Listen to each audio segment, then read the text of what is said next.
Vous êtes, mesdames et messieurs, sur NCA, la nouvelle chaîne africaine, et bienvenue à vous dans Frontal, votre rendez-vous qui vous plonge au cœur de l'actualité politique sur le continent. 25 mars 2024, l'Assemblée nationale togolaise adopte un projet de loi portant révision de la Constitution. D'importants changements sont annoncés, dont, entre autres, le passage au régime parlementaire, de même que l'élection du président de la République, non plus au suffrage universel direct comme autrefois, mais par les parlementaires pour un mandat unique de 6 ans. Des changements qui font bondir l'opposition et la société civile togolaise épaulée par l'épiscopat togolais. Elle exige le retrait pur et simple de cette réforme, parle de coup d'État, non sans fustiger l'instauration au Togo d'une monarchie. Le président de la République, Faure Gnassingbé, sensible et attentif au tollé que suscite la réforme, demande à l'Assemblée nationale une seconde lecture. Mais cela suffira-t-il à calmer les esprits? Sommes-nous au Togo à l'orée d'une crise politique majeure? Si oui, quels en sont les ressorts véritables et quelles sont les voies possibles de décrispation? 3 avocats togolais avec moi pour en parler. Maître Mawaba Songe Balouki, vous êtes avocat au barreau de Marseille en France et vous ne voulez pas du tout entendre parler de cette réforme qui, selon vous, n'augure rien de démocratique pour votre pays, le Togo. Mais on en parle au cours de cette émission. Merci, maître. Merci, monsieur Togo, pour l'invitation. Raphaël Niama Bandé Azaré, vous êtes avocat au barreau de Paris. Vous êtes également vent debout contre la réforme annoncée dans votre pays, le Togo. Vous dites bien connaître le fonctionnement du pouvoir togolais. Vous avez été par ailleurs l'avocat de Pacha Gnassingbé, le grand frère de l'actuel président de la République. Mais qu'est-ce qui, dans cette réforme, vous rebute? On en parle au cours de cette émission. Merci, maître. Je vous remercie de l'invitation. Je remercie la nouvelle chaîne africaine et je pense que dans le débat, on ira dans les détails. Merci à vous. Alessi Iou, vous êtes avocat au barreau de Lille en France, membre du collectif DMK Dynamique Monseigneur Podjro, une organisation de la société civile togolaise. Pour vous, il ne s'agit même pas de réviser cette réforme, de revoir cette réforme, mais de l'enterrer, tout simplement. Vous nous en donnerez les raisons dans cette émission. Merci. Merci, M. Togo, pour votre invitation. D'avoir accepté notre invitation. On commence par vous, Maître Songe Balouki. Je l'ai dit, le 29 mars dernier, le président de la République a demandé à l'Assemblée nationale une seconde lecture parce qu'il est attentif au tollé que semble susciter cette réforme. Une démarche qui vous satisfait? Non, pas du tout. Sensible à quoi? Au tollé? Mais qui a occasionné la crise? Ce n'est pas son parti et les autres qui sont à l'Assemblée nationale, mais ils pouvaient tout simplement retirer. La relecture, pourquoi faire, au fait? La relecture, c'est pour gagner du temps. Parce qu'en sa qualité de président de la République du Togo, l'article 150 alinéa 1er de la Constitution de 92 lui donne obligation de se lever contre les renversements constitutionnels. Donc, en tant que président, il pouvait dire « Ah non, s'il n'est pas au courant, s'il n'est pas à l'initiative, si c'est juste quelque chose qui lui tombe dessus, il pouvait dire en application de l'article 150 alinéa 1, je me bats contre ça, il ne faut pas. » Pourquoi parlez-vous de renversement? Ben, c'est un renversement constitutionnel. La réforme actuelle en débat? Ce n'est pas une réforme, c'est un renversement constitutionnel. Qui renverse qui? Je comprends pas. On nous change de république. Oui. Voilà. Est-ce que c'est comme ça qu'on change de république? Non. Pour changer de république, il y a une procédure bien établie qu'on a déjà fait plusieurs fois. On est à la 4e République, donc on sait le faire. Est-ce que c'est comme ça que ça s'est fait les autres fois qu'on a voulu changer de république? Non. Ils savent très bien que ce qu'ils sont en train de faire, ce n'est pas légal. C'est un renversement constitutionnel. On ne peut pas passer de la 4e à la 5e République de nuit, voté par quelques députés. Non. Hier, j'ai diffusé une vidéo de Feu Gnassingbé Yadema. Oui. Quand il faisait la campagne pour la 4e République, il a dit « Le pouvoir ne m'appartient pas. Le pouvoir appartient au peuple. » Donc, il faut demander au peuple s'il veut changer de république ou pas. Faire un projet, soumettre au peuple pour que le peuple vote oui ou non. Est-ce qu'on ne sait pas changer de république au Togo? Si, on sait le faire. Ce n'est pas la première république. Pourquoi on n'a pas fait comme les autres fois? Est-ce qu'il y avait un débat? C'est maintenant qu'ils créent le débat. Ils créent la crise exprès pour pouvoir changer de république. Parce que pour qu'on puisse changer de république, Oui. il faut qu'il y ait certains troubles. Il faut peut-être à la sortie d'une guerre, peut-être à la sortie de gros bouleversements sociétaux. Parce que la Constitution, c'est un contrat de société. C'est la fondation de la République. Donc, il aurait fallu aller au référendum. C'est ce que vous nous expliquez. On n'avait même pas besoin de changer de... Donc, on n'a même pas besoin d'aller au référendum puisqu'il n'y avait aucun problème. C'est maintenant qui crée le problème. Ah, pour vous, vous ne trouvez même pas l'opportunité d'un changement, d'un passage de la 4e République à la 5e République? Non. C'est bien votre point. Mais le problème, le fait est que la réforme, elle est là. Non, la réforme n'est pas là. On se bat pour que justement M. le Président de la République applique la Constitution de 92. L'article 150, il peut le faire. Alors, à ce stade, la réforme a été votée par la représentation nationale. On va dire ça comme ça. Le président demande une seconde lecture, mais pour l'instant, une réforme est adoptée par le Parlement qui est censé être composé des représentants du peuple togolais. Mais très rapidement, Maître Kandé Azaré, qu'est-ce qui, mis à part la question les questions de procédure et de forme, dans un régime parlementaire, vous rebute? Non, mais moi, je pense que je vais aller dans le sens de Maître Mawamba Malouki. Et effectivement, on ne peut pas, comme vous le dites, on ne peut pas tout de suite laisser de côté cette question de procédure. D'accord. Parce qu'en fait, c'est elle qui pose problème. Elle pose problème parce que nous ne pouvons pas, au moment où nous sommes en train d'organiser les élections, et la date des élections avait été bien connue. C'est ça, le 20 avril. Exactement.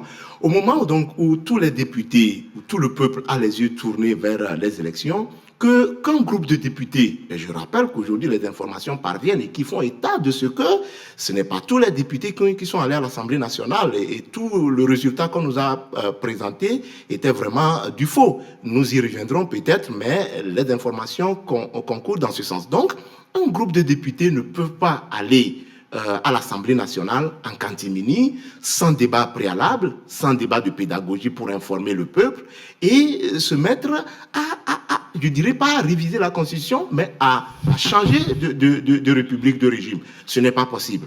Donc, cette relecture que le président de la République demande, oui. Je rappelle que c'est une stratégie de repli.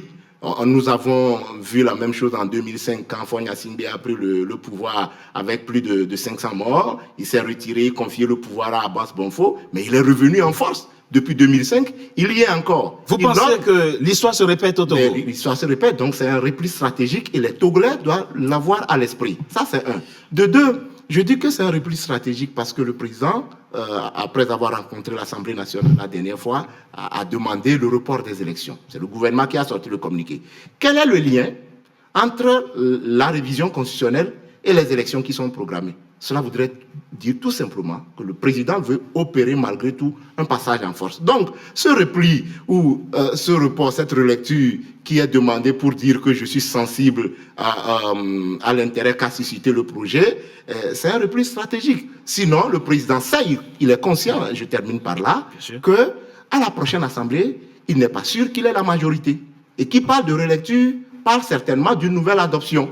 Et donc, ayant conscience qu'il n'aura pas la majorité à la prochaine Assemblée, il veut opérer un passage en force et c'est pourquoi il a reporté les élections. Si vous permettez... Oui, s'il vous plaît. Je dirais que aujourd'hui, la situation dans laquelle nous vivons au Togo est une situation voulue par le souci, peut-être nous y reviendrons, d'une seule personne de régenter le pouvoir au Togo. Et je crois que c'est ça que les Togolais sont en train de combattre.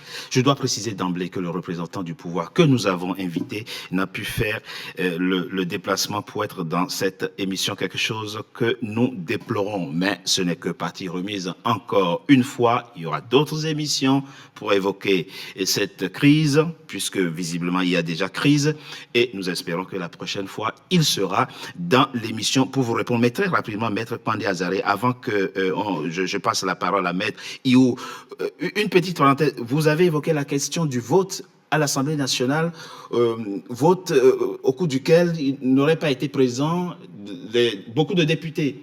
Est-ce que le règlement de l'Assemblée nationale ne demande pas ou ne permet pas des votes par procuration? Moi, je ne sais pas.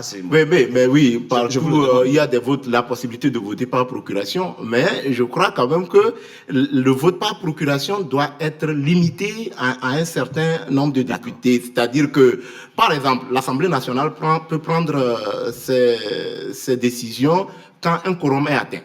Quand vous retrouvez, excusez-nous, je parle sur un ton grave, quand vous vous retrouvez pour un changement de constitution, je dirais un changement de régime, avec moins de la moitié des députés, je dis bien moins de la moitié des députés, le bon sens, le fonctionnement, les règles de la République voudraient que vous sursoyez à faire ce que vous êtes en train de faire.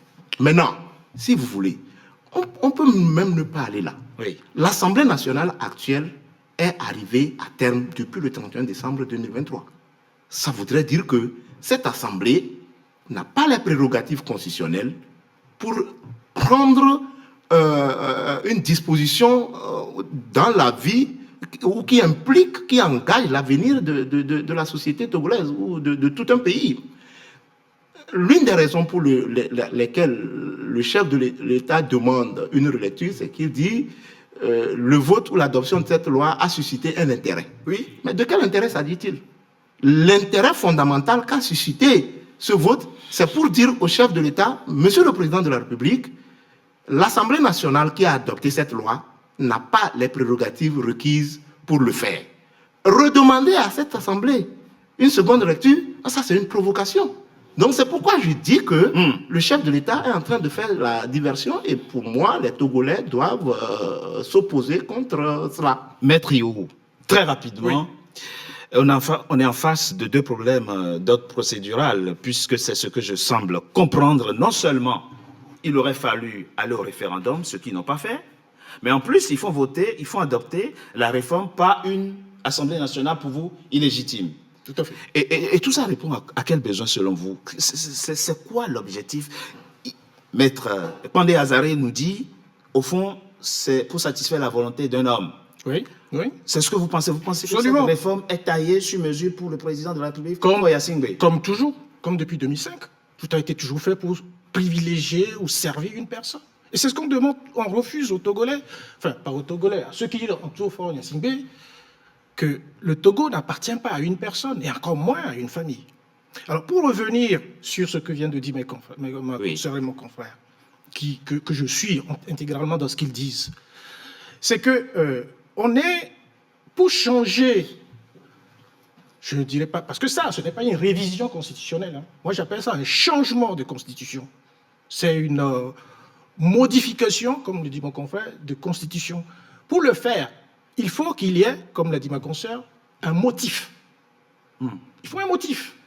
Quel est le motif qui nous amène à vouloir changer de constitution? Ben, vous avez lu l'exposé des motifs. J'ai lu l'exposé de motifs. Eh bien, donc, il y a des motifs qui ont été évoqués. Non, mais je vais vous expliquer. L'exposé de motifs ne tient pas debout. Mais pas vraiment rien du tout. Parce qu'on nous fait comprendre que c'est pour plus de démocratie, que c'est pour... Plus de représentativité, que c'est pour aussi éviter un pouvoir absolu entre les mains... Concentré entre les mains du président de la personne, et que ça permet une participation plus démocratique de la population.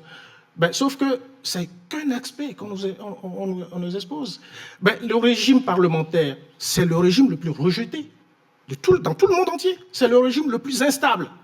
On ne peut pas nous parler d'une démocratie, d'une stabilité avec un régime parlementaire. C'est un non-sens. Vous prenez l'Italie, comptez le nombre de régimes de changement, vous verrez. Vous prenez même l'Angleterre, l'Espagne, pas l'Espagne. La Belgique est restée 2 ans sans gouvernement parce que justement ils ont un régime parlementaire. Donc vous voyez tout ça là, c'est du pipeau. Ça, ce n'est pas du tout l'objectif. Je vais revenir quand même. Pourquoi je dis que, et je rejoins mon confrère là, sur ce point-là, pourquoi je dis que cette Assemblée n'a aucune qualité, aucune, pour statuer. Mais ça se trouve dans la Constitution elle-même. Que dit la Constitution? La Constitution dit, l'article 52 de la Constitution dit que, alors ça c'est une interprétation des gens qui ne sont pas juristes et qui ne comprennent pas. D'accord. Cet article dit que les élections des députés ont lieu 30 jours avant la fin de leur mandat. Oui. Alors, en droit, les termes sont très précis. Quand on dit les élections ont lieu, ce n'est pas les élections peuvent avoir lieu. Donc, c'est très impératif. C'est impératif. Quand c'est impératif... Sauf et ça, s'il y a une situation... Et on le dit par la suite. Ok, d'accord, très bien. Le même texte le dit. Ok, très bien. Alors, si vous ne le faites pas, Oui. ben, normalement, vous n'êtes pas dans la légalité. C'est ce qui s'est passé. C'est-à-dire que les élections n'ont pas eu lieu. Alors, il aurait dû avoir lieu en novembre, début novembre. Début novembre ou décembre, plus tard, bien sûr. Ça devait avoir lieu. Alors, là où les gens qui se croient esprit malin arrivent à tromper les Togolais, c'est de dire que, mais en fait, dans le même article, il est dit que ceux qui, les députés en place, restent en fonction jusqu'à la prise de fonction de leur successeur. Là aussi, c'est du français. Hein. Ils restent en fonction jusqu'à la prise de fonction de leur successeur. Ce n'est pas jusqu'aux élections de leur successeur. D'accord. Mais c'est ça le droit. Enfin, ceux qui ont écrit cette constitution en ont tenu compte. Pourquoi? Parce que dans le même article, on vous dit que les élections ont lieu, que la première session des élus, c'est le deuxième mardi après les élections. Donc il y aura quand même une marge où les gens, ce n'est pas parce que vous avez fait une élection aujourd'hui que demain, les nouveaux élus prennent fonction. Donc, il y a une marge avant la prise de fonction. D'accord. Donc, pendant ce temps-là, vous faites quoi? Vous assurez les affaires courantes. C'est précisé comme ça? Non, mais c'est l'esprit de la loi. L'esprit de la loi, c'est ça. Puisque vous êtes élu aujourd'hui, on est aujourd'hui le 4, le 5, vous ne prenez pas fonction le 6.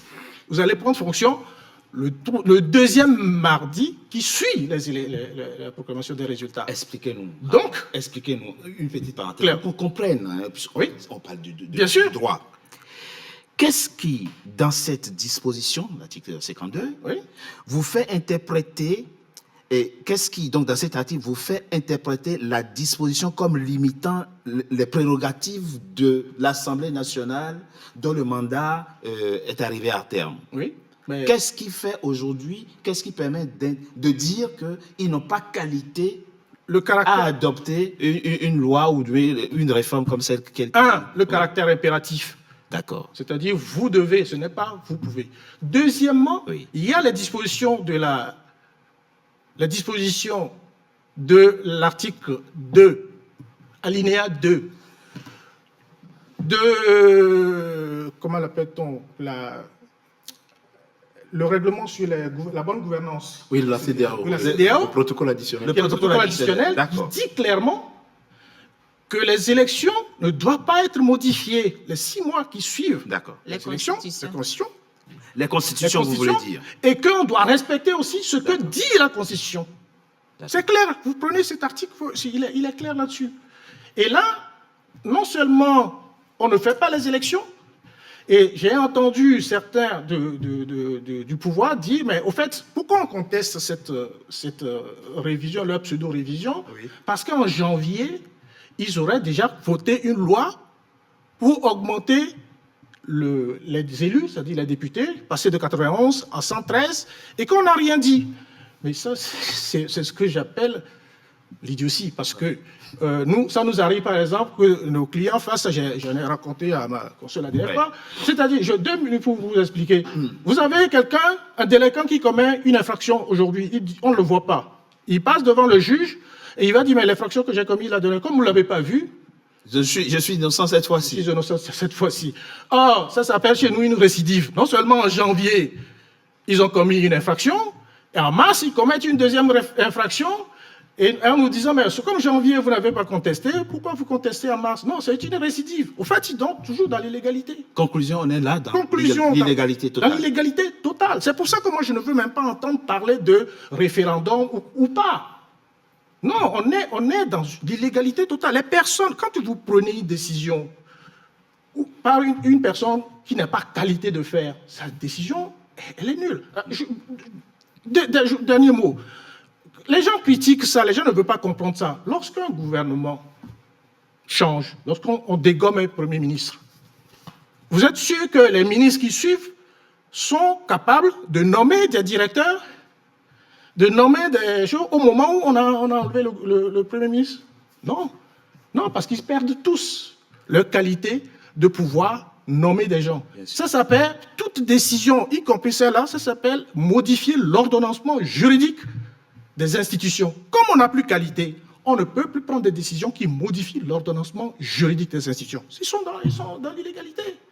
Moi, je ne comprends même pas pourquoi on fait des débats sur référendum. Pourquoi il n'y a pas de référendum? Voilà. Si vous permettez. Oui, très rapidement, avant que je passe la parole à madame. Pour revenir sur cette disposition de l'article 52 qui prête à interprétation, et je rappelle que les gens le font de mauvaise foi. Et je suis dans le même sens que mon confrère Alexis Iou qui dit que le législateur de 92, le constituant de 92, n'a pas été, excusez-moi le terme, mais il n'est pas con. D'abord, la Constitution, le constitutionnalisme ne confère pas des pouvoirs à vie ou des pouvoirs illimités. Donc, on ne peut pas dire que les dispositions de l'article 52 alinéa, dernier alinéa, les députés peuvent rester. Non, c'est pas possible. Tel qu'il a dit, c'est jusqu'à la prise de fonction effective de leurs successeurs. Ça voudrait dire que les successeurs sont connus par une élection. Nous ne sommes pas dans ce cas. Ici, il n'y a pas d'élection. Ça, c'est un. De deux, même si les successeurs sont connus, il y a une période intérimaire. Entre la fin du mandat et la première de l'ouverture, il y a une période intérimaire. Donc, ils peuvent expédier les affaires courantes durant cette période intérimaire. Et l'article 144 de notre Constitution, alinéa 5, précise que aucune modification constitutionnelle ne peut intervenir en période intérimaire. Les députés, en fin de mandat, qui sont là pour expédier les affaires courantes. C'est important que vous rappeliez cette disposition. Quelle est la disposition qui le dit? Je dis l'article 144, alinéa 5, dit clairement qu'on ne peut pas modifier une constitution en période intérimaire. Donc, les députés l'ayant fait, ils ont commis ce que Mawaba a appelé une forfaiture. C'est un renversement de constitution. Et dans ce cas, c'est clair que le président de la République, s'il dit qu'il n'a pas connaissance de ce qui s'est passé encore, qu'on nous a dit que c'est une proposition de loi venant des députés de l'Assemblée nationale, et que, voilà, entre-temps, ça a été adapté. S'il dit qu'il veut se mettre au-dessus de la mêlée, c'est de dire, vous avez renversé la Constitution, moi, en tant que garant de cette Constitution, parce que j'ai prêté serment pour le faire, je rétablis la Constitution. Exactement. On ne peut pas demander une seconde relecture. Et comme je l'ai dit, ce qui, moi, me chagrine, c'est le fait de demander une relecture à quelqu'un qui n'avait ni la qualité, ni le pouvoir de le faire. Bon, mais et ça, il faut quand même que la dirige contre ça. On ne peut pas parler de rétablissement de la Constitution dès lors qu'il ne l'a pas promulguée, qu'il n'a pas promulgué. Oui, mais vous savez, nous savons jusqu'à ce jour, c'est la Constitution de 1992 révisée qui vaut au Togo. Je suis d'accord avec vous. Mais en demandant une seconde relecture, nous disons que ce n'est pas ça que les Togolais demandent. Parce que ce que les Togolais demandent, les Togolais disent, il n'est pas opportun que vous modifiez la Constitution. Vous l'avez fait de manière illégale et irrégulière. Nous demandons son retrait pur et simple. Très rapidement, Maître Balouki, je reviendrai tout à l'heure à vous.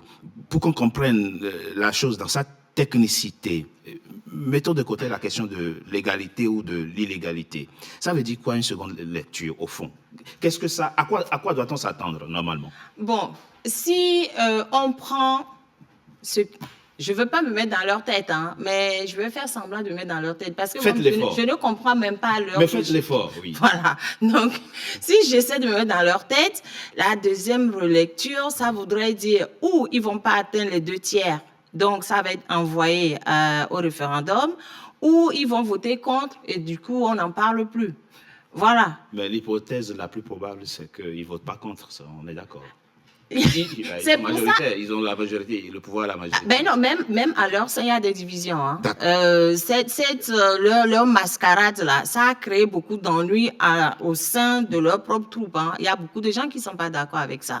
Je pense, c'est l'une des raisons pour lesquelles il y a certaines personnes qui ont jugé utile de ne pas venir. Ils savaient ils allaient faire ça. Ils ne sont pas allés. Je propose qu'on marque une courte pause. On se retrouve dans quelques instants. OK. Notre émission tout de suite.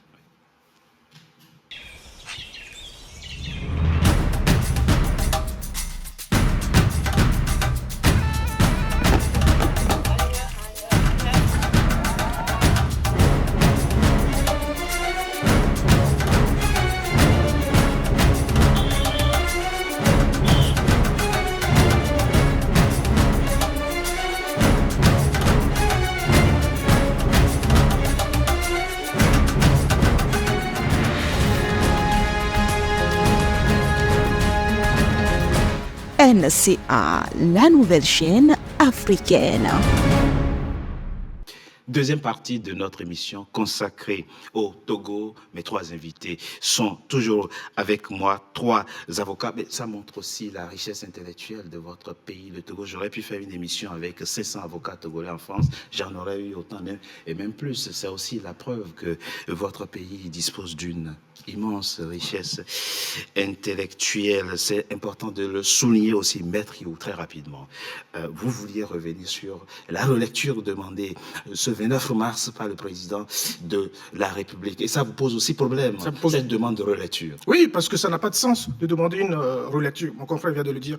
Mais je vais vous renvoyer à l'article 144 dont vient de parler mon confrère. Oui. Le premier alinéa de cet article 44 dit que parce qu'eux, ils sont dans la révision, que l'initiative de la révision constitutionnelle appartient concurremment au président de la République et à 1/5 des députés. Oui. Donc, quand on dit concurremment, c'est les deux. Ça veut dire que le président ne peut pas dire qu'il ne connaît pas le texte, qu'il ne sait pas. Et qu'il faut, parce que tout à l'heure, on a dit... Non, ça veut dire que le président de l'exécutif peut être à l'initiative des lois, comme le législatif peut aussi être à l'initiative des lois. C'est pour une révision constitutionnelle. D'accord. L'initiative de la révision, parce que dans la révision, l'initiative de la révision appartient concurremment au président de la République et à 1/5 des députés. Ça veut dire que pour faire une révision, le président doit être associé au texte. Pourquoi on veut changer? Pourquoi on fait une révision? C'est ce que ça veut dire.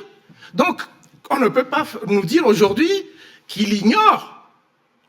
Il ne peut pas le dire. Il n'a pas découvert le projet de réforme sur la table de l'Assemblée nationale. Il est partie prenante de l'Assemblée. Lisez l'article 144 de la Constitution togolaise, vous allez voir. Donc il ne peut pas le découvrir, c'est impossible. Donc aujourd'hui, partir à une relecture, c'est ce qu'a dit mon conseil, mais pour faire quoi? Pour nous dire quoi? Je ne sais pas. Mais Maître, excusez-moi la naïveté de ma question. Oui. Le président de la République, il est entouré d'éminents juristes, il y a même des professeurs de droit parmi les gens qui... Je suppose pour lui. C'est vous qui ne comprenez rien ou c'est eux qui n'ont pas compris? Parce qu'il y a manifestement quelqu'un qui n'a pas compris je pense que c'est l'esprit de la Constitution togolaise. Il n'y a même pas d'interprétation à faire. C'est écrit, noir et blanc. Noir sur blanc. Donc, c'est eux. Parce que je crois sincèrement, M. Tobé, que c'est parce que c'est des gens qui n'ont rien à foutre des textes. Ils marchent sur les textes. Ils en font ce qu'ils veulent. Parce qu'on ne peut pas écrire ça et venir nous faire raconter autre chose. Voilà. Et ils marchent même sur leur propre texte, enfin, leurs motifs. Parce que dans les motifs, ils ont dit que ce serait pour une plus grande démocratie. Le lendemain, ils vont bloquer des gens qui veulent faire une conférence de presse pour dire qu'ils ne sont pas d'accord avec leur vote. Ça, c'est vrai, ça. Franchement. Il faut le souligner aussi. Et hier, ils ont arrêté des gens de la DMK et d'autres, 9 personnes qui sont en prison parce qu'ils contestent... Non, pas en prison, en garde à vue. Ou bien ils ont été déférés. Non, pas encore. Non, bon, pas encore. Voilà. Pas encore. Et on ne connaît pas les motifs, encore. Ah non, mais est-ce qu'il y a un motif, selon vous? Est-ce qu'il y a un motif? Pourquoi on va arrêter? L'habeas corpus, ce n'est pas aux avocats. Est-ce qu'on peut priver quelqu'un de liberté sans lui dire les raisons pour lesquelles on le prive de liberté? Monsieur Togbé, dans notre Constitution, il dit que quand notre Constitution, c'est pas autre chose, c'est pas le Code pénal, dit que, je crois que c'est l'article 20, que lorsque vous êtes arrêté, on est obligé de vous dire dans l'immédiat. Bien sûr. Ça n'a pas été fait. Ça n'est pas fait. Donc quand je vous dis qu'on marche sur... Mais je vous dis que même leur propre motif, même ils ne le respectent pas. Donc, qu'est-ce que vous voulez qu'on comprenne? Ils sont en train de nous sortir des choses et le lendemain, ils violent en même temps leurs motifs. Parce qu'on n'a pas le test, hein, mais les motifs, ça a fuité, on a vu les motifs. Et ils font comme s'ils n'avaient jamais été au pouvoir et que c'est des étrangers qui étaient là. Eux, ils découvrent la Lune pour la première fois de leur vie. Mais non, ils nous prennent pour des idiots, c'est tout. Ils prennent le peuple togolais pour des idiots. Maître Azaré, excusez-moi ma question encore une fois. Moi, j'aime qu'on dise les choses clairement. Vous voyez, dans mon émission, il faut dire les choses clairement. Et il faut être droit. Il faut aller droit au but. Qu'est-ce qui véritablement pose problème? Si le président de la République actuelle du Togo, s'appelait un certain Agbeyome Kodjo ou Jean-Pierre Fabre ou Azaré Anzé, et que ce projet de réforme arrive sur la table de l'Assemblée nationale, est-ce que ça aurait suscité autant de tollé? Oui. Si ce projet de loi arrivait Oui. à l'Assemblée nationale, qui était en fin de mandat, donc je résume que si elle adoptait la même procédure, le principe, la problématique allait toujours se poser. Parce que la loi est impersonnelle, elle est d'ordre général. Et ce que nous constatons depuis, je dirais, de 1998 ou 2002, et surtout à partir de 2005, Oui. les lois sont taillées sur mesure. Et actuellement, nous disons que cette loi, effectivement, est taillée sur mesure. Parce que le président de la République, qui rechigne à retirer cette loi afin de demander une seconde lecture, effectivement, on ne peut pas nous dire que cette loi, il n'a pas connaissance, comme l'a dit Maître Alexis ou Maître Songe Balouki. Mais cette loi est taillée clairement sur la mesure de M. Faure Gnassingbé qui redoute le scrutin présidentiel de 2025. Expliquez clairement aux Togolais qui vous suivent. Mais ils ne suivent. Mais il faut l'expliquer clairement. On dit, la loi dit, l'actuel président concentre un peu trop de pouvoir. Oui. Le régime parlementaire que vous voulez adopter va permettre de délester le président d'une partie de ce pouvoir qu'on remet au Premier ministre qui va être le chef du parti. conseil. Je vous dis clairement. Vous pensez que le président va devenir Premier ministre? C'est une fuite en avant. C'est possible. C'est vraiment une fuite en avant. Mais qu'est-ce parce qui l'en que empêche? je pense que c'est une fuite en avant. Pourquoi? Parce que le régime présidentiel ou semi-présidentiel, tel qu'adopté par la Constitution de 1992, n'a jamais été appliqué dans son essence. C'est vrai. La seule application qui a eu lieu, c'est avec le Premier ministre Kofigo, mais nous avons vu que le Premier ministre Kofigo a été braqué à sa résidence à l'époque. Parce qu'effectivement, le président voulait toujours garder ses prérogatives. À la primature. Exactement. À la primature. Donc, ne venez pas nous dire que ce régime que vous n'avez jamais appliqué n'est pas adapté à nos réalités. Et je voudrais dire, c'est ici que votre question retrouve tout son sens, c'est-à-dire est-ce que le chef de l'État est entouré de personnes, mais il y a des conseillers, il y a des professeurs d'université qui sont sortis pour défendre cette loi et donner les motifs de la révision. Je voudrais en citer 3 et donner les raisons. S'il vous plaît. Le premier motif, ils disent que les élections présidentielles au Togo sont chrysogènes, c'est-à-dire qu'il y a des crises à la suite des élections présidentielles. Je dis faux. C'est parce qu'ils ne veulent pas que les élections soient transparentes. Ils ne les organisent pas selon les normes et standards internationaux, que ces élections sont chrysogènes. Deuxième on point. ne peut pas. Donc, deuxième point. Oui. Ils disent que les élections sont dispendieuses, c'est-à-dire que les élections coûtent cher. Et c'est ici que je voudrais interpeller sur votre plateau votre confrère Alain Foucault, qui a pris ses valises de la France pour aller débarquer au Togo pour faire... Enfin, pour lui, pour moi, ce n'est pas un journaliste, il est devenu un homme d'affaires. Nous y reviendrons peut-être. Mais pourquoi vous pensez qu'Alain Foucault est devenu un homme d'affaires? Je vais y revenir, parce qu'il a créé son groupe, je vais y revenir. Okay. Les élections au Togo n'ont jamais été dispendieuses. Les autorités togolaises refusent d'accepter que les partenaires en développement les accompagnent dans l'organisation des élections. Parce qu'elles ne veulent pas respecter les standards internationaux. Parce que si l'Union européenne finance, l'Union européenne va chercher à avoir ses yeux dedans. D'accord. Donc, pour que l'Union européenne n'ait pas ses yeux dedans, pour que les élections, ils déclarent que les élections soient transparentes,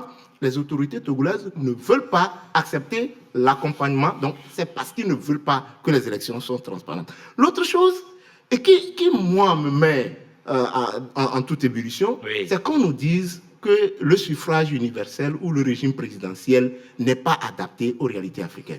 Non, je pense quand même que... Et le Sénégal vient de démontrer au même moment tout à fait le contraire avec l'élection de Bassirou Diomaye Faye au suffrage universel. C'est vrai. Donc, le Libéria avant le Sénégal. Donc on ne peut pas nous dire que l'élection présidentielle ou le régime présidentiel n'est pas adapté aux réalités africaines. Et c'est là que j'interpelle une fois encore sur ce plateau M. Alain Foucault, qui, après 30 ans de service, a débarqué au Togo. Je dis que ce monsieur, il est d'une dangerosité extrême pour le Togo. Parce que c'est lui qui, dans des émissions précédentes, a dit que les élections sont coûteuses au Togo. Et ça transparaître dans l'exposé des motifs ou bien dans les motifs que les professeurs d'université sont sortis pour essayer d'expliquer aux Togolais. Je termine par là. Est-ce que vous ne donnez pas à mon confrère non. et aîné Je Aleph Oka ne vais pas trop m'occuper de lui. Plus de pouvoir qu'il n'en Je a? ne vais pas trop m'occuper de lui, mais il est dans le cercle de ceux qui ont orchestré cette modification. Et ça, il faut pas se voiler la face. Je ne vais pas trop lui accorder trop de valeur, mais dire que le régime présidentiel n'est pas adapté au régime présidentiel, je pense qu'il faut opposer une fausseté catégorique parce que, et je termine par là si vous permettez, ceux qui disent qu'il faut un régime parlementaire, quelle étude ils ont fait du régime présidentiel au Togo? Les professeurs d'université qui sont sortis sur les médias, je rappelle qu'eux, ils sont du gouvernement. Pourquoi les députés qui ont voté cette loi ne sont pas sortis pour expliquer les motifs et que c'est les professeurs d'université qui sortent, excusez-moi, comme des griots pour soutenir un test dont ils n'avaient même pas connaissance? Et ça, c'est clair. Quand vous les entendez parler sur le plateau de la télévision togolaise, ils nageaient dans les théories générales du droit, ils invoquaient les théories, mais sans les rapporter à la réalité. Quel professeur peut nous dire aujourd'hui qu'il a mené des études sur le régime semi-présidentiel au Togo, tel qu'appliqué et adopté depuis 1992 jusqu'à ce jour, et qu'il tire les conclusions claires que ce régime n'est pas adapté aux réalités togolaises? Mieux, je termine par là, l'exemple qu'on invoque pour dire que le panafricanisme, ou tenter d'opposer le panafricanisme à la démocratie, on nous cite l'exemple de l'Allemagne, l'exemple de la Grande-Bretagne, mais ces pays ne sont pas les pays africains. Vous voyez comment c'est un peu idiot? C'est pourquoi nous disons que on veut tout simplement quelqu'un qui a peur du suffrage universel, qui est Faure Gnassingbé, qui sait qu'en 2020, cette expérience lui est restée gravée à la mémoire, surtout en 2020. D'abord, en 2015 et en 2010, il n'a jamais eu le suffrage comme en 2005, mais en 2020, c'est resté dans sa tête. Donc, il ne peut pas continuer par maintenir le principe de son élection au suffrage universel alors qu'il redoute le suffrage universel. Et donc, pour nous, mais Monsieur le Président, on lui demande tout simplement, vous n'avez pas à demander une seconde relecture. Vous n'avez qu'à retirer purement et simplement cette loi. Restituons les choses dans leur exactitude et dans leur rigueur. Dites-nous.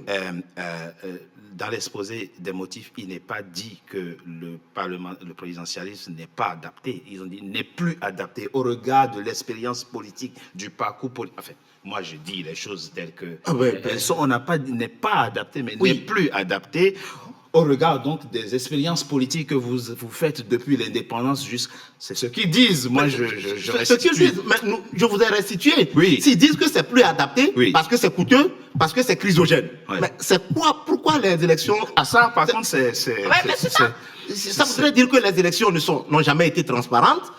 Les élections, les procédures, c'est-à-dire depuis le fichier électoral, l'enrôlement, le recensement électoral, la proclamation des résultats. Vous avez vu la dernière élection? Les États-Unis, le département d'État américain a demandé que les élections soient proclamées bureau de vote par bureau de vote. Ça voudrait dire qu'il y a quelque chose. On a refusé à des organisations de la société civile d'observer les élections. La conférence des évêques du Togo est sortie pour dire qu'il faut le rétablissement des urnes. Je rappelle, et je termine par là, je m'incline devant la mémoire de ces grands hommes, car à la suite de ces élections, Monseigneur Philippe Anokoko-Duro est mort à l'exil. Monsieur Agbeome Kodjo, qui est le vrai gagnant de cette élection, est mort à l'exil. Donc, on ne vient pas nous dire que les élections engendrent des crises, mais ce n'est pas la faute de l'opposition, ce n'est pas la faute du peuple togolais. On peut entendre ce que vous dites, maître, mais est-ce que les États-Unis sont un bon exemple en matière de démocratie électorale? Ce n'est pas très sûr. Quand on considère la notion de grands électeurs et de petits électeurs, alors que tout le monde est censé être, les citoyens sont censés être égaux et one vote, one man, one vote, en matière de démocratie électorale, mais cela n'enlève rien à la pertinence de... Je ne suis pas sûr que vous êtes en train de comparer les États-Unis au Togo. Non, c'est parce que vous avez dit les Américains. Ah bah d'accord, ok.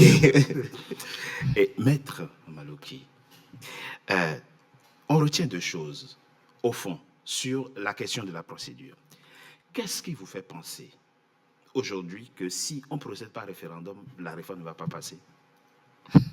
Parce qu'avant qu'ils ne mettent leur... Je ne sais même pas quel mot donner à ce qu'ils ont... On va appeler ça comme ça. Faites l'effort d'appeler ça réforme constitutionnelle. Non, ce n'est pas une réforme. Mais ce n'est pas une réforme constitutionnelle. D'accord. En fait, j'ai l'habitude de donner... Je fais beaucoup de lives sur le sujet, là. Je ne dors plus à cause de ces histoires. Oui. J'ai l'habitude de dire, voilà, on prend une voiture qu'on apporte chez un garagiste et le garagiste, au lieu de réviser la voiture, change la voiture sans l'accord du propriétaire. Ah, C'est ce qu'ils nous ont fait. C'est ça l'allégorie que ça vous inspire. Oui. Évidemment. C'est exactement Oui. Oui. Ah ben oui. Révision, ce n'est pas changement. Ce n'est pas la même chose. Donc, ils n'ont pas fait de révision, ils ont fait un changement. Je suis contre ce changement. Et je le dis tout le temps, il faut qu'on se mobilise. Voilà, pour que ça ne passe pas. Je propose qu'on marque une courte pause. On se retrouve dans quelques instants. D'accord. La troisième. Ça ne passera pas. À tout de suite.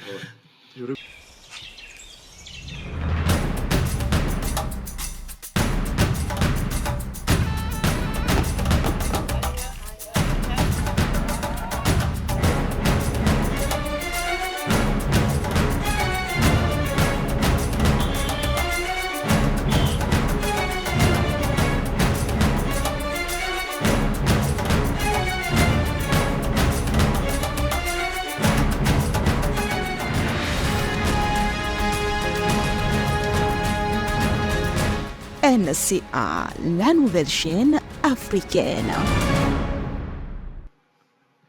Troisième et dernière partie de notre émission consacrée au Togo.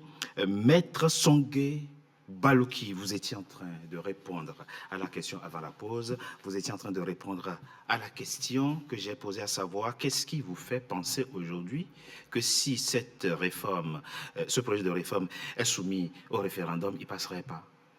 Ça ne passerait pas pour plusieurs raisons. Oui. Déjà, le peuple n'a jamais demandé à ce qu'on modifie la D'accord. Constitution. Ok. Voilà. Oui. Ce n'est pas une urgence pour le peuple. Actuellement, là où le peuple est, c'est comment manger, comment se soigner, comment mettre son enfant à l'école sans qu'on apprenne que l'enfant est mort parce qu'un pan du mur lui est tombé dessus. Il y a plein de problèmes au Togo. Bien sûr. La Constitution, leur histoire là, enfin, je sais, je dis encore, j'ai du mal à dire réforme parce que c'est pas, pour moi, c'est pas une réforme, c'est un coup d'État qu'ils sont en train de faire. C'est un coup d'État. Et ça ne passerait pas parce qu'on appelle à la mobilisation. Ça fait je fais régulièrement des lives TikTok. Ça fait... Oui. On appelle tout le monde à se mobiliser, à dire non. Et comme les gens ont peur de sortir, on dit à tout le monde de faire des vidéos pour dire non. Il y en a plein, il y a plein de jeunes Togolais qui font des vidéos de partout. Des gens de tous les coins du Togo. Mais un référendum, ce n'est pas sur les réseaux sociaux. Ah oui, mais à qui on parle sur les réseaux sociaux? C'est aux Togolais, non? Vous croyez que le PASTEF a fait comment pour mobiliser les jeunes? C'est sur les réseaux sociaux. C'est vrai. Les réseaux sociaux, actuellement, c'est les médias de référence. La personne qui n'a pas encore compris que les réseaux sociaux, c'est vraiment les médias de référence. Et qu'on arrive à parler à tout le monde, des gens dans leur village, dans leur champ. Moi, je le vois. Ils sont dans leur champ, ils m'appellent de leur champ. Et on mobilise énormément sur les réseaux. En plus, ça va dans le monde entier. Parce que quand ils ont commencé par faire leur histoire là, voilà, on est monté sur les lèvres de tous les panafricains pour leur expliquer, pour dire voilà, c'est ce qu'ils sont en train de nous faire. Et ça s'est propagé. Et tout le monde s'est mobilisé pour que ça ne marche pas. Parce qu'on a dit, il ne faut pas nous laisser seuls Togolais face à cette dictature-là. Donc, c'est le moment de réunir tous les panafricains. Et ça marche. Hein. Ils sont à fond. Ils nous aident. Ils font des lettres pour parler. Du coup, tout le monde comprend et tout le monde est abasourdi par ce qui se passe. Ce n'est pas possible. Ça ne passera pas. On appelle à la mobilisation. On dit aux gens, mais vous savez, on fait la campagne sur les réseaux sociaux maintenant. On donne des consignes. Ça ne passera jamais. S'il n'y a aucun procès d'intention Oui. de votre part, il y a alors un paradoxe. Vous dites qu'un pouvoir fonctionne de façon autocratique, que c'est la dictature absolue. On propose une réforme pour démocratiser. Vous dites, vous n'en voulez pas. Alors, Ça ne démocratise pas. Si ça démocratise... Bon, on ne sait pas encore. On ne saura pas quand on Mais non, n'aura pas attendez, fait je vais vous expliquer. Après, c'est juste pour comprendre. Oui, dans il y a des choses, d'autres choses dans derrière. leur proposition, Ouais. dans leur proposition, qu'on a réussi à avoir, pas ce qu'ils ont voté après, mais dans leur proposition, Oui. la désignation du président, le peuple ne sait pas. On vote les députés. C'est ça. Maintenant, les députés vont aller à l'Assemblée et des candidats dont on ne sait rien vont venir déposer leur candidature à l'Assemblée. Oui. Et il appartiendra à l'Assemblée de désigner aussi bien le président que le président du Conseil. Sans Le débat. peu- Sans Sans débat. Sans débat. Sans débat. Le peuple est où dedans? On ne sait pas qui sera président. Ouais, mais quand vous avez la majorité, débat ou pas débat, ça Non, passe. non. Non, Je non, vais- non. Si vous permettez, Non. moi, je vais à la suite de Maître Ouais, Balogi. d'accord, Pour allez-y, dire, allez-y. Même un référendum ne passerait pas. Eux-mêmes, ils savent que ça ne passerait pas. Voilà. C'est pourquoi, Ceux qui n'ont pas de- mais quand vous voulez Et introduire... vous êtes si sûr? Oui, Oui. très sûr même, Oui, oui. très sûr. Bien sûr. Ça ne passerait pas parce que ils l'ont fait en catimini. D'abord, ils l'ont fait en catimini. Et nuitamment, sans que tous les députés ne soient présents jeudi, on a des informations, on y reviendra. Sans que tous les députés soient là. Ensuite, vous voulez engager un pays dans un changement de régime. Vous ne faites pas un débat pédagogique. Ça, Pour l'expliquer au peuple, c'est quoi la différence entre le régime parlementaire et le régime semi-présidentiel que nous avons adopté depuis 1992. Mais vous savez pourquoi ils ne l'ont pas fait? Mais c'est parce qu'ils ne peuvent pas le faire. Je vous dis qu'en 2016-2017, ils ont tenté de le faire par la commission Awanana, qui allait à commencer par sillonner les territoires, aller à Dapan, Mangwa, Sokodé. Je pense que c'est à Bafilo qu'on leur a jeté la pierre parce qu'ils tentaient de poser aux citoyens togolais de quelle manière vous voulez être gouverné. Est-ce que par un régime parlementaire ou bien par un régime présidentiel? Et on leur a jeté les pierres.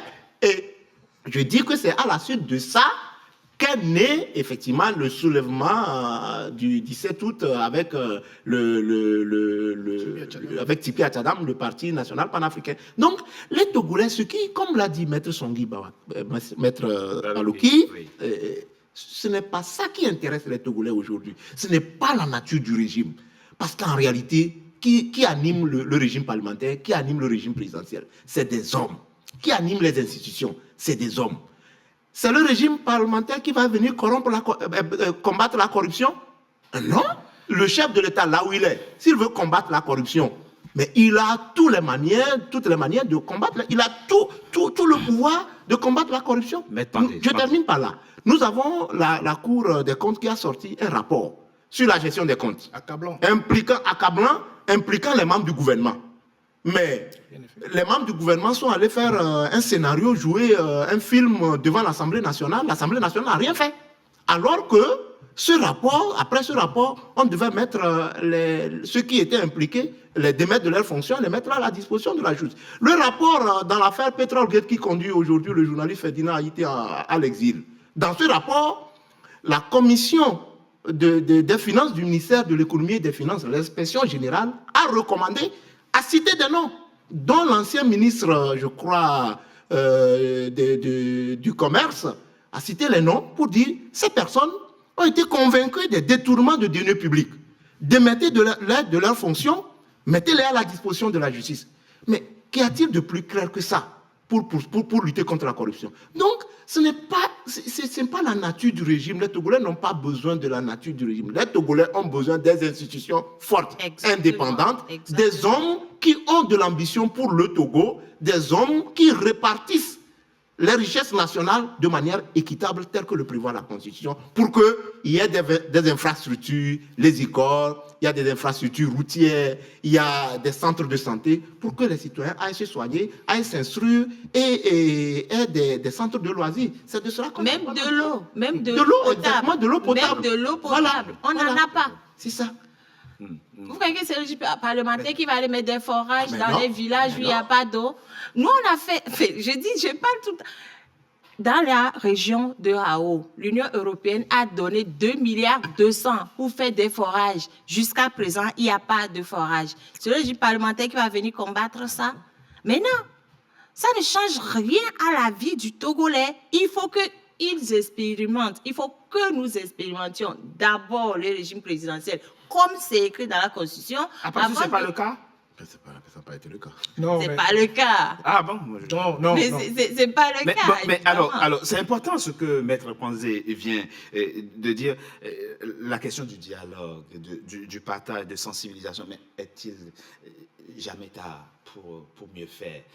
On a vu lors d'une récente sortie où un conseiller du président de la République propose effectivement qu'on donne la parole à tout le monde, y compris les chefs religieux. Au moins, ils pensent maintenant aux chefs religieux. Mais... C'est très bien. Et on peut rattraper le coup, non? Vous savez... Le plus important, c'est qu'en Togolais, vous arriviez à vous parler. Non, de toute façon, vous finirez par vous parler, de toute façon, à un moment donné. Si vous permettez, je ne voudrais pas monopoliser la parole. Vous ne pouvez pas, ne mettez pas la charrue devant les bœufs. Mais je parle du chef de l'État en demandant une seconde relecture de cette modification, de ce changement de régime. Le chef de l'État et son gouvernement, ses collaborateurs, mettent la charrue devant les bœufs.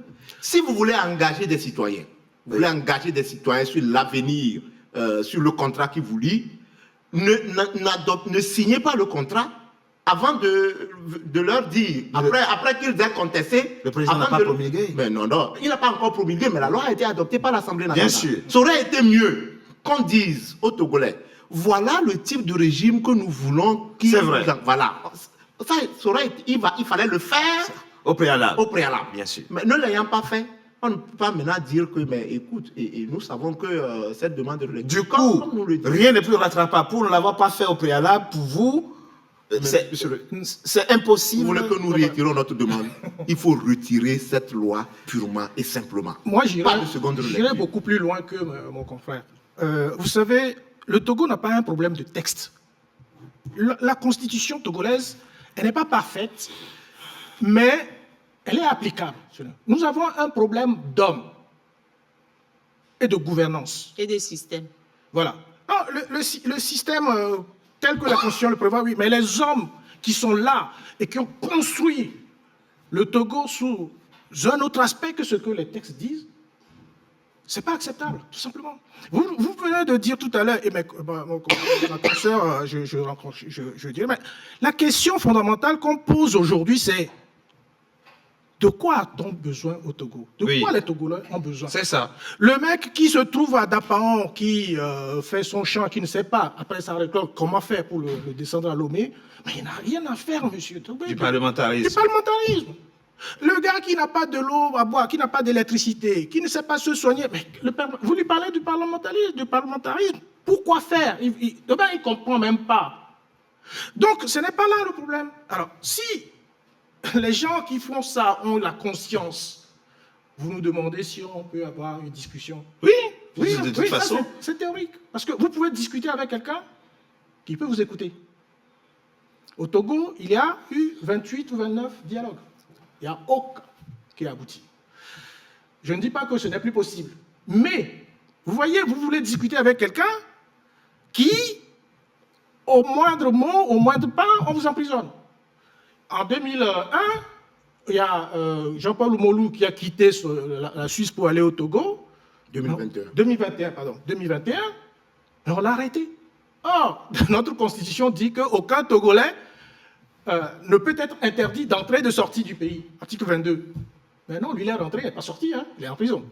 Pour quel motif? Mais pour des motifs du même genre, trouble à l'ordre public, parce qu'il a dit des choses sur les réseaux sociaux, et donc c'est suffisant pour vous emprisonner. C'est exactement comme les 9 là, qui viennent d'être pris pour aller amener en garde à vue, dont on ne sait même pas pour quel motif. Alors vous voulez discuter avec ces gens-là? C'est pas possible. Il faut avoir une certaine ouverture d'esprit et une volonté de discuter. Or, cette volonté, même si elle existe de notre côté, ça n'existe pas de leur côté. Parce que si ça existait de leur côté, ils n'allaient pas emprisonner les gens à tout va. Il y a aussi les 16. Il y a votre collègue, un journaliste, qui a publié un article, mais il est en prison. On l'a déposé en prison. 71 ans. Le directeur de publication de la DPS. 71 ans, on l'a déféré en prison. Oui, mais là, donc, vous voyez, vous ne pouvez pas discuter avec des gens comme ça. La discussion est impossible. C'est pour cela que je dis, nous, ce qu'on souhaite, c'est qu'on change de dirigeant. Il faut qu'un jour, Faure Gnassingbé prenne acte de son incapacité à diriger le Togo. Parce qu'il a fait 20 ans. Je vais vous dire, M. Tobé. Faure Gnassingbé est arrivé au pouvoir presque en même temps que Kagame. Kagame, ce n'est pas un enfant de cœur non plus. Hein. Je n'ai pas de sympathie pour lui. Mais allez au Rwanda, allez visiter le Rwanda et venez au Togo. Vous verrez quand même la différence. Bon, sur le Rwanda, il y a un peu de com quand même. Kigali, c'est pas...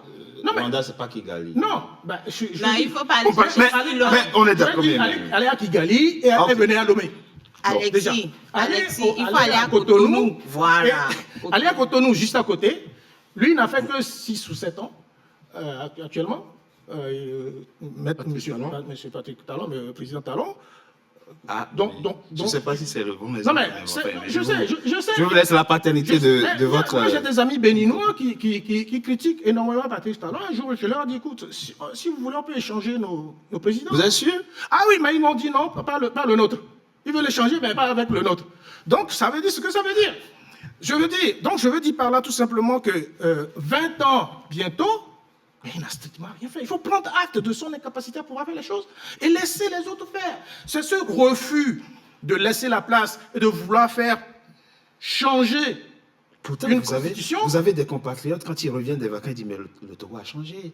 Il a changé dans le mauvais sens. En fait, ah non, mais c'est pas ce qu'ils disent. Hein. Ils disent que c'est... Dans le mauvais sens. Dans le mauvais sens. Changé dans le mauvais sens. Vous savez, Absolument, il y a un recul énorme. Comparaison n'est pas raison.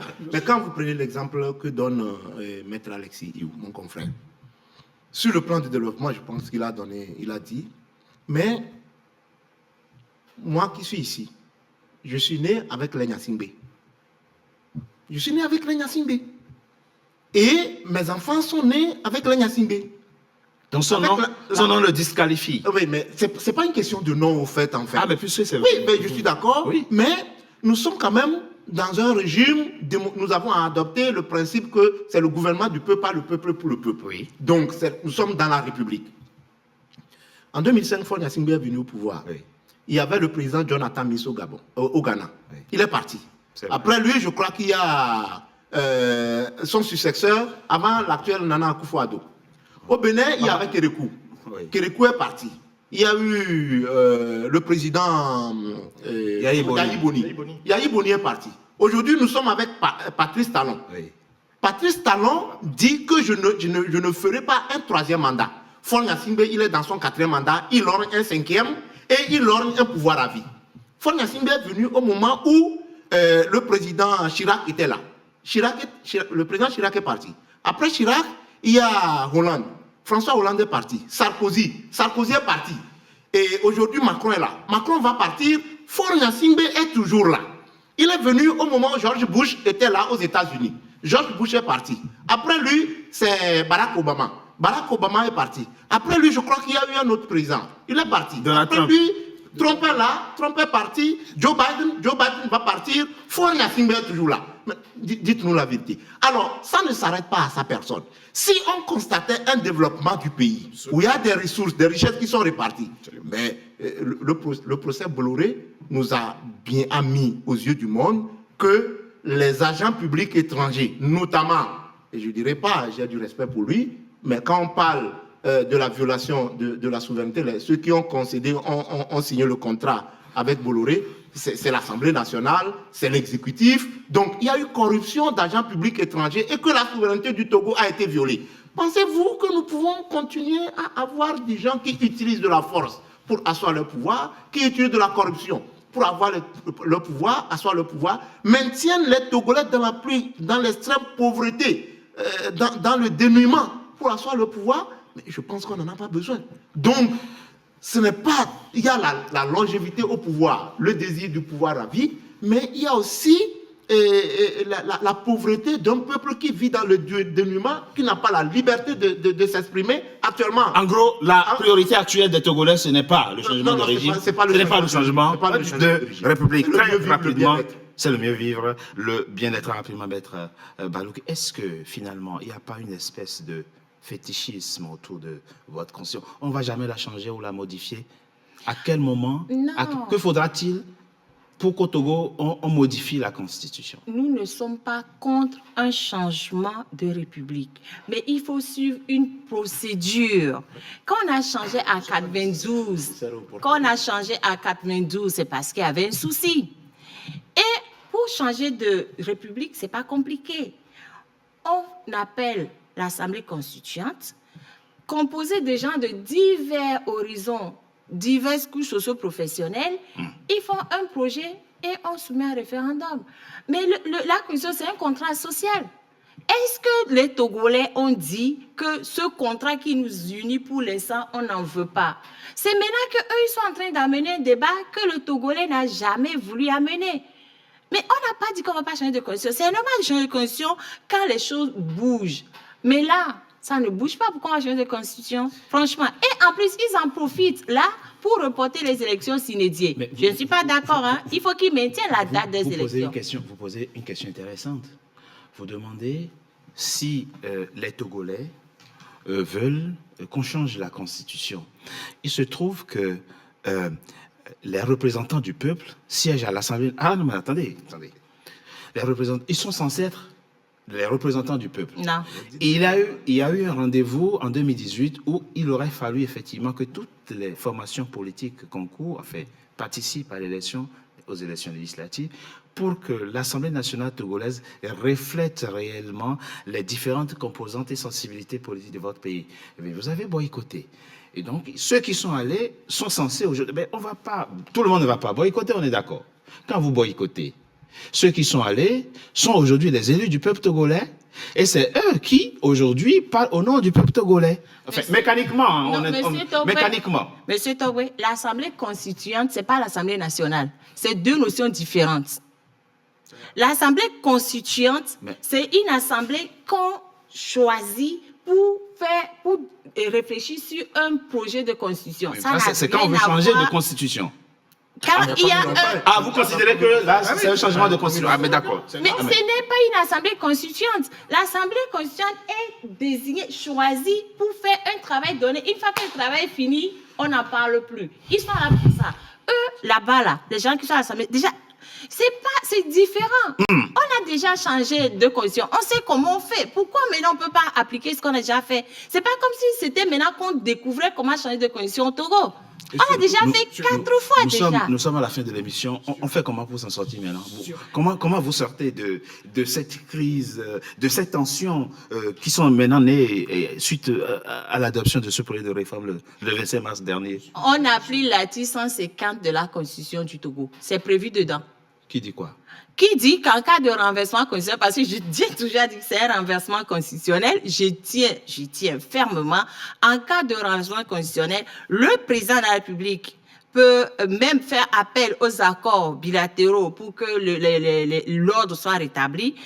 Il y a les membres du gouvernement, Assemblée nationale, le peuple, ça c'est à l'alinéa 2, le peuple est appelé à user de tous ces moyens. On n'a pas défini le moyen, tous les moyens possibles pour rétablir la Constitution. Voilà. Et l'article 150 alinéa 3, ça c'est hyper important. Je tiens à rappeler à ceux qui sont en train de faire ce renversement constitutionnel que l'article 150 alinéa 3 de la Constitution dit que c'est un crime imprescriptible contre la nation. Exactement. Qu'est-ce qui est un crime? Le renversement constitutionnel. Ils seront jugés. Le renversement constitutionnel est un crime imprescriptible contre la nation. Donc, tôt ou tard, ils seront jugés. Et je tiens à leur rappeler que M. Fagne-Assimbe a déjà l'immunité parce que la Constitution prévoit qu'il sera sénateur à vie. On ne va pas le fatiguer. Mais ceux qui gravitent autour là, qui font les petites mains et qui font n'importe quoi, l'article 150 alinéa 3 les attend. Ils n'ont qu'à y réfléchir avant de continuer. Merci. Je souhaite tout simplement pour dire, pour compléter, pour dire, mais au fait, pour faire ce genre de gymnastique, au moins que les Togolais se réfèrent aux gens qui connaissent le droit. On ne peut pas, chacun son boulot. C'est pour un peu enclencher ce que mon frère a dit à propos de M. Alain Foucault. Mais on ne peut pas mettre un juriste sur une table d'hôpital pour opérer. Non. Voilà. Donc, M. Alain Foucault, je ne connais pas sa formation, mais il est peut-être juriste, mais il n'a pas les compétences pour proposer. Mais pourquoi vous parlez de... Si, je parle de lui parce que c'est lui, c'est lui qui est... Vous pensez? Bien évidemment, c'est clair. Il faut le dire. Vous avez quand même la Constitution togolaise qui a été rédigée par un professeur d'université. Paix à son âme, oui. C'était pas mon gars, même si ma consoeur me comptait... Ah, mais les compétences, il en avait. C'était un bon juriste. Excellent, c'est un excellent. Absolument. Il n'y a rien. C'est mon ancien doyen. Constitutionnaliste, absolument. Voilà quelqu'un qu'on ne peut pas reprocher ce niveau-là. Mais lorsqu'on va chercher des petits sorciers qui veulent faire du marchandage de leur action, qu'est-ce qui vous fait dire que Alain Foucault a sa main dans cette... Il suffit juste de lire de l'écouter, de l'intervention qu'il a faite, de lire l'exposé, bien, on le reprend texto. Et puis il a eu quand même cette décence de dire qu'il est ami à la famille Gnassingbé depuis très longtemps, depuis le père jusqu'au fils. Donc qu'est-ce qui va... Où est-ce qu'il peut nous... On a le droit d'avoir des amis. On ne le reproche pas. On a le droit d'avoir des amis. Par contre, avoir des amis de ce genre et se réclamer du panafricanisme, il y a une contradiction. Comprenez? Très rapidement, votre mot de la fin. D'ailleurs, un panafricanisme frelaté, guidé par l'intérêt, mû par l'intérêt de conserver et de s'éterniser au pouvoir. Ça, c'est classe. Ça, il faut le dire à Alain Foucault. Mais par rapport à la crise togolaise, pour ça, moi, je pense qu'on peut sortir. Et moi, je voudrais interpeller deux personnes. D'abord, la CEDEAO, l'Union africaine et l'Union européenne, les partenaires en développement. Le Togo ne vit pas en autarcie, vous voyez. Et à l'époque, je crois qu'il y a des avocats, des juristes, des journalistes qui ont adressé une lettre ouverte au président en exercice de la CEDEAO, et M.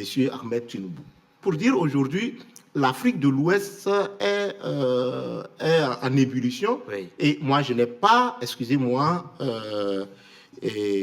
peur, je ne me trompe pas pour dire que le pouvoir togolais est au centre des maux dont souffre l'Afrique de l'Ouest. Et ça, je le dis et je l'assume, parce que c'est le Togo qui a été le premier à initier le coup d'État militaire, avec l'assassinat du premier président, et M. Olympio, Sylvanus Olympio.